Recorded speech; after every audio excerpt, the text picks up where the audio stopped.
नमस्कार बच्चों। आज हम लोग आधुनिक हिंदी साहित्य के प्रारंभिक युग अर्थात भारतेंदु युग के बारे में विस्तार से जानेंगे और साथ ही इस युग के प्रमुख कवि और उनकी रचनाओं के विषय में भी चर्चा करेंगे। युग प्रवर्तक रचनाकार भारतेंदु का जन्म 1850 ईस्वी में हुआ और 1857 ईस्वी में प्रथम स्वतंत्रता संग्राम हुआ। आधुनिकता और नव जागरण के संदर्भ में उक्त दोनों घटनाओं की महत्वपूर्ण भूमिका है। बच्चों, आचार्य रामचंद्र शुक्ल ने भारतेंदु हरिश्चंद्र के रचनाकाल को ध्यान में रखते हुए संवत 1925 से 1950 विक्रमी संवत तक की अवधि को नई धारा अथवा प्रथम उत्थान कहकर संबोधित किया है तथा इस काल को भारतेंदु हरिश्चंद्र तथा भारतेंदु मंडल के लेखकों के कृतित्व से समृद्ध माना गया है।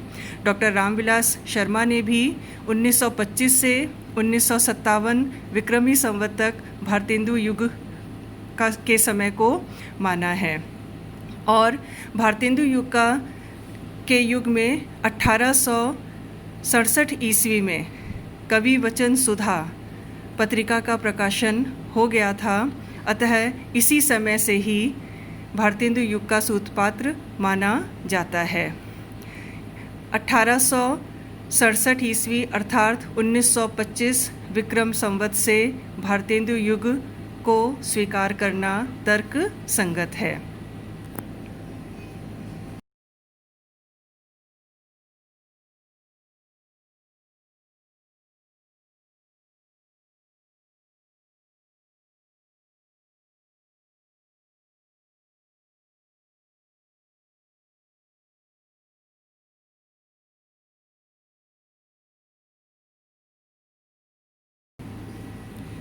हिंदी साहित्य के इस आधुनिक काल के प्रवर्तन का श्रेय भारतेंदु हरिश्चंद्र को दिया जाता है।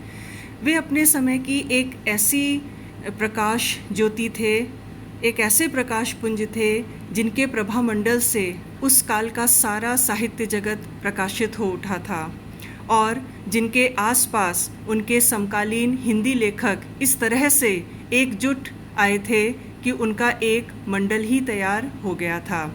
भारतेंदु के इसी तेजस्वी व्यक्तित्व के कारण वे उन सबके बीच सर्वोपरि सिद्ध हुए और हिंदी साहित्य में उनका समय भारतेंदु युग की आभा से प्रकाशमान हो उठा।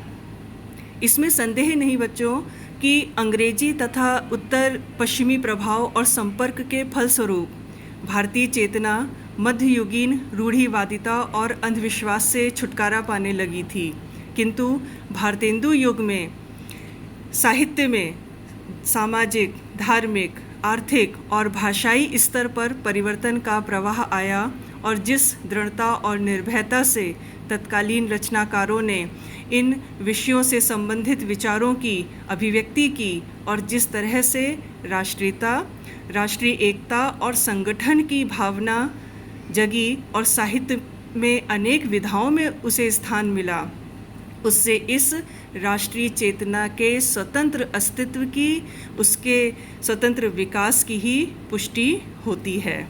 अपनी बहुमुखी सृजनात्मक प्रतिभा और दिशा दर्शक सामाजिक तथा राष्ट्रीय चिंतन और संगठन की शक्ति के कारण ही भारतेंदु अपने समकालीनों में अग्रणी माने गए हैं।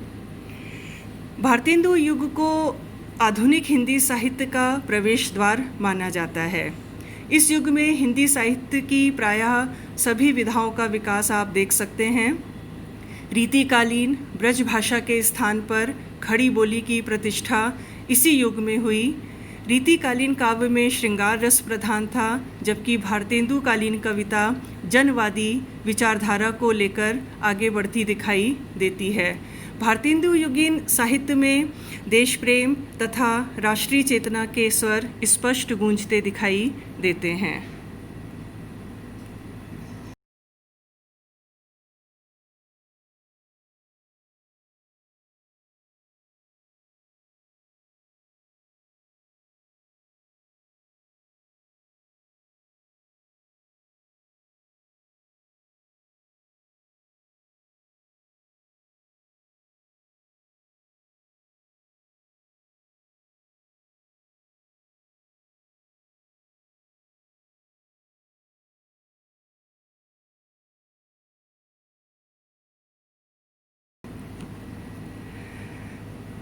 वास्तव में प्राचीन से नवीन की दिशा में संक्रमण के इस युग में भारतेंदु भारतवासियों की नवोदित आकांक्षाओं और राष्ट्रीय चेतना के प्रतीक थे। वे सचमुच भारतीय नवजागरण और नवोत्थान के अग्रदूत थे। इन्होंने मध्ययुगीन पौराणिक परिवेश से जीवन और साहित्य को बाहर निकालकर उसे आधुनिक रूप प्रदान करने की सतत चेष्टा की।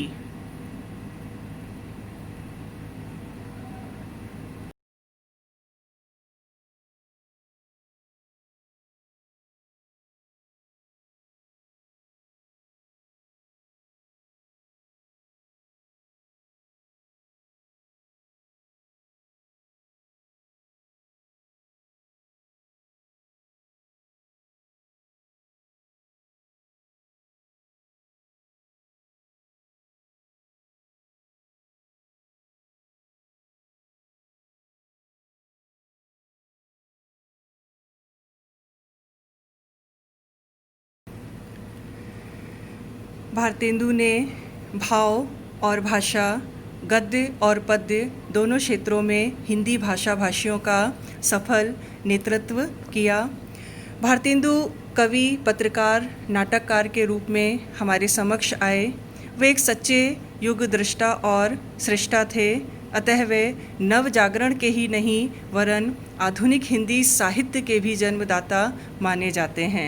यही कारण है कि आधुनिक हिंदी साहित्य के पितामह भारतेंदु कहे जाते हैं।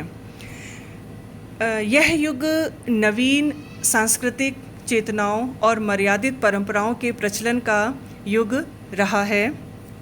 इस युग के प्रमुख साहित्यकारों में बद्री नारायण चौधरी प्रेमघन, प्रताप नारायण मिश्र, राधाचरण गोस्वामी, ठाकुर जगमोहन सिंह, अंबिका दत्त व्यास, राधा कृष्ण दास, बाल मुकुंद गुप्त, बाल कृष्ण भट्ट इत्यादि के नाम उल्लेखनीय हैं।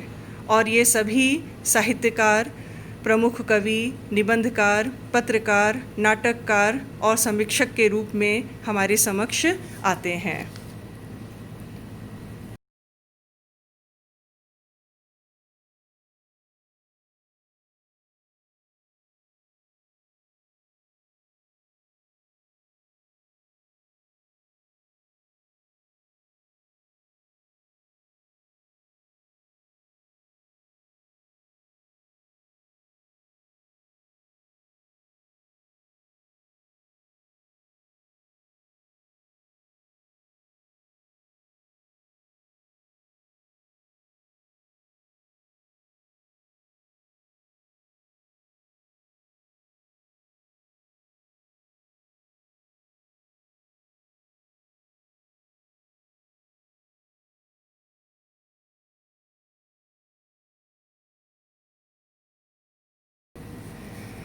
यह युग नवीन सांस्कृतिक चेतनाओं और मर्यादित परंपराओं के प्रचलन का युग रहा है। यही कारण है कि डॉक्टर केसरी नारायण शुक्ल भारतेंदु युग के कवियों के विषय में कहते हैं, भारतेंदु युग के कवियों को अपने कर्तव्य तथा उत्तरदायित्व का पूर्ण ज्ञान था। इन कवियों ने अपनी अनुभूति का सच्चा वर्णन किया है। तत्कालीन जीवन में डूबकर इन्होंने अपने अनुभवों का निर्भय होकर वर्णन किया।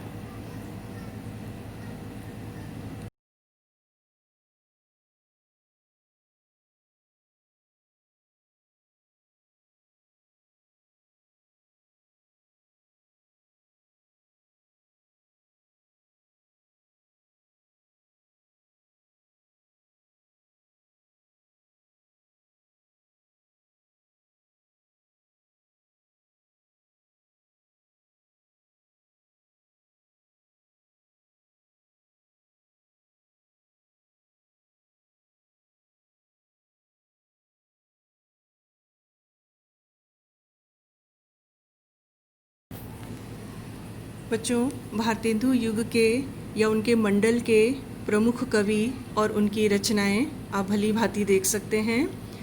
1850 से 1885 तक का समय भारतेंदु हरिश्चंद्र का समय है।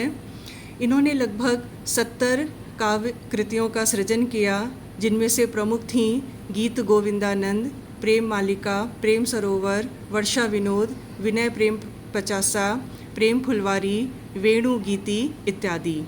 इन्होंने कई पत्र पत्रिकाओं का भी संपादन किया, जिनमें कवि वचन सुधा, हरिश्चंद्र मैगज़ीन, जिनका कुछ अंकों के प्रकाशन के बाद हरिश्चंद्र चंद्रिका नाम से ये प्रकाशित होने लगी, और बाला, बोधनी इनकी पत्रिकाएं रहीं। दूसरे प्रमुख कवि इनके मंडल के थे बद्री नारायण चौधरी प्रेमघन, जिनका जन्म 1855 ईस्वी में और मृत्यु 1923 ईस्वी में हुई। इनकी प्रमुख रचनाएं हैं जीर्ण जनपद, आनंद अरुणोदय, हार्दिक हर्षादर्श, मयंक महिमा, अलौकिक लीला तथा वर्षा बिंदु। और इन्हीं सब कविताओं के साथ इनकी प्रेमघन सर्वस्व में के प्रथम भाग में अनेक रचनाएं संकलित हैं। इन्होंने नागरी, नीरद और आनंद कादम्बिनी पत्र का संपादन भी किया। इस मंडल के तीसरे प्रमुख कवि हैं प्रताप नारायण मिश्र, जिनका जन्म 1856 में और मृत्यु 1894 ईस्वी में हुई। इनकी प्रमुख रचना है प्रेम पुष्पावली, मन की लहर, लोकोक्ति शतक, तृप्त ताम और श्रृंगार विलास। इन्होंने ब्राह्मण पत्रिका का संपादन किया। इस मंडल के दूसरे प्रमुख कवि हैं जगमोहन सिंह।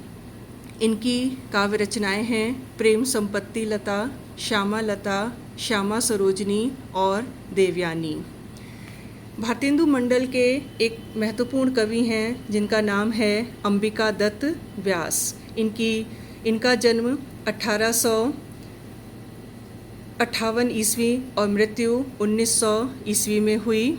इनकी प्रमुख रचनाएं हैं पावस पचासा, सुकवि सतसई, हो होरी, और इन्होंने कंस वध इनका एक प्रबंध काव्य था जो अपूर्ण रह गया। और इन्होंने पीयूष प्रवाह नामक पत्रिका का संपादन भी किया। इस युग के अन्य महत्वपूर्ण कवि हैं राधा कृष्ण दास, जिनका जन्म 1865 ईस्वी तथा मृत्यु 1907 ईस्वी में हुई।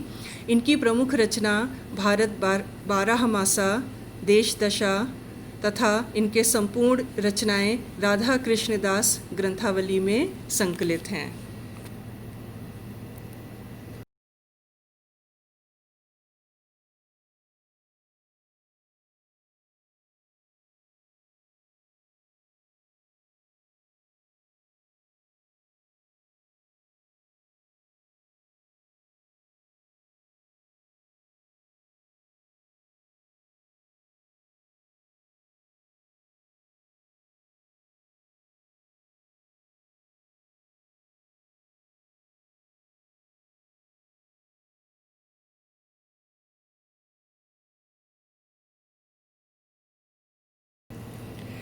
भारतेंदु और उनके मंडल के कवियों ने पत्र पत्रिकाओं के माध्यम से न केवल नई किस्म की भाषा का विकास किया, वरन आधुनिक भारत की समस्याओं पर खुलकर चिंतन भी किया। भारतेंदु का काव्य रचना संसार बहुत विस्तृत रहा। उन्होंने कविता के लिए ब्रजभाषा को चुना था और गद्य के लिए खड़ी बोली का प्रयोग करते थे। इस प्रवृत्ति को साहित्य में भाषा का द्वैध कहा गया।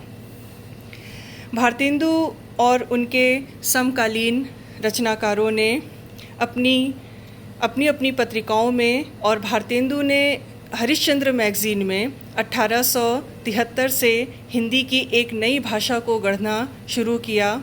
उन्होंने खड़ी बोली का आधार लेकर उसमें उर्दू प्रचलित शब्दों का प्रयोग किया, वहीं तत्सम और उससे निकले तद्भव शब्दों को भी पर्याप्त महत्व दिया। इसके साथ ही आपने कठिन और अबूझ शब्दों का प्रयोग वर्जित कर दिया। भाषा के इस रूप को हिंदुस्तानी शैली कहा गया, जिसे आगे चलकर प्रेमचंद जैसे साहित्यकारों ने और भी परिष्कृत किया। भारतेंदु पर भारतीय संस्कृति के अलावा आधुनिक और पश्चिमी विचारों का भी प्रभाव था। इसीलिए वे साहित्य में बुद्धिवाद, मानवतावाद, व्यक्तिवाद, न्याय और सहिष्णुता का गुण लेकर आए। हरिश्चंद्र उन चंद शुरुआती लोगों में से थे जिन्होंने साहित्यकारों से आह्वान किया कि वे इस दुनिया की खूबियों और खामियों पर लिखें, ना कि परलोक से जुड़ी व्यर्थ की बातों पर। अपनी मंडली के साहित्यकारों की सहायता से उन्होंने नए नए विषयों और विधाओं का सृजन किया। अपनी लेखनी से लोगों में अपनी संस्कृति और भाषा के प्रति प्रेम का अलख जगाने का प्रयास किया। भारतेंदु का मानना था कि बिना हिंदी भाषा के विकास के देश की उन्नति नहीं हो सकती। यही कारण है कि हिंदी के प्रचार प्रसार हेतु नागरी प्रचारणी सभा भारतेंदु युग की ही देन है।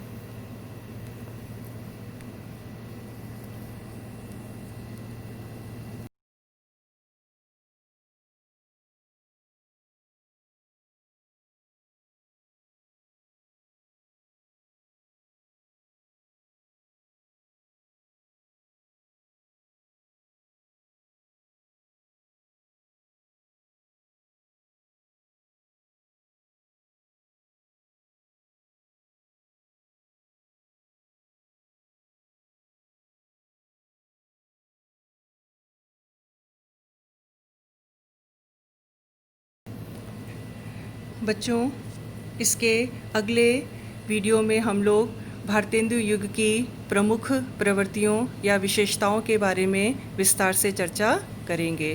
धन्यवाद।